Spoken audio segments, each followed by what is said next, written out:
আসসালামু আলাইকুম সবাই, welcome back to my channel, welcome back to another new vlog. তো আমার দিনটা শুরু হয়ে গেছে এখন আমার মাসির মেয়ের সাথে। ছোট্ট পুচকেটা এসছে আমার বাবার সাথে দেখা করতে। মা এখানে ইলিশ মাছ কাটা শুরু করে দিয়েছে, এটা সর্ষে দিয়ে হবে। সর্ষে আর ইলিশ মাছের একটা কম্বিনেশন ভাবলেই যেন দারুণ একটা মনটা খুশি হয়ে যায়। তার মধ্যে যদি ইলিশ মাছের ডিম থাকে তাহলে তার বলারই কথা নয়। আর এই যে আমি ভয়েস ওভার দিতে দিতে আমার সেদিনকার কথা মনে পড়ে যাচ্ছে। উফ। তো মায়ের ওখানে মাছ কাটা চলছে আর আমি এখানে ঘরটা গুছিয়ে নিয়েছি। I know it still look messy, যেহেতু বাবা সবে এসছে। আর এই যে বাবা আমার মায়ের হেল্পিং হ্যান্ড, এখানে মায়ের জন্য ভেন্ডি কেটে দিচ্ছে। আর এখানে মা মশলা বেটে নিচ্ছে। বাটা মশলার রান্না ইজ জাস্ট অসম। আর আমার তো খুবই ভালো লাগে, তোমাদের কেমন লাগে জানিও।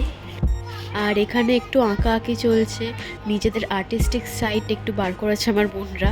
তো তোমরা নিশ্চয়ই জানিও কেমন লাগলো। এখানে মা মশলা মাখিয়ে নিচ্ছে মাছগুলোকে করার জন্য। তো মা সবসময় বলে যে this is the main part when you are cooking something. তো এই মশলা দেওয়াটা, মাখানোটা বা পরিমাণটা যদি ঠিকঠাক যায় তাহলে তরকারি একদম অসাধারণ হয়। এবার মাছগুলোকে দিয়ে দিচ্ছে গ্রেভিটাকে, আই মিন গ্রেভি মানে ওই মশলাটার মধ্যে।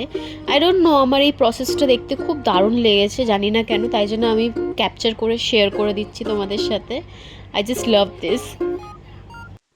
পাপা এখানে সবার জন্য একটু শরবত বানিয়ে দিয়েছে, কারণ প্রচুর গরম ছিল আর আমরা সবাই মিলে কাজ করছিলাম, তো একটু রিফ্রেশমেন্টের দরকার হয়।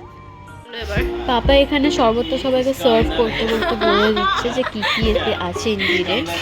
অ্যান্ড আমি জানি না কোন ল্যাঙ্গুয়েজে কথা বলছে, অনেক ধরনের ল্যাঙ্গুয়েজ মিক্সড আছে, তো তোমরাই শুনে নাও।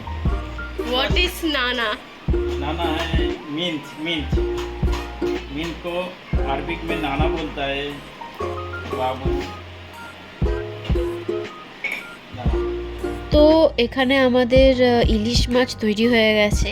এবার যাব আমি লাঞ্চ করতে। আর তোমাদের যদি ভিডিওটা ভালো লেগে থাকে তাহলে লাইক, শেয়ার, সাবস্ক্রাইব করে দিও। Thank you, by.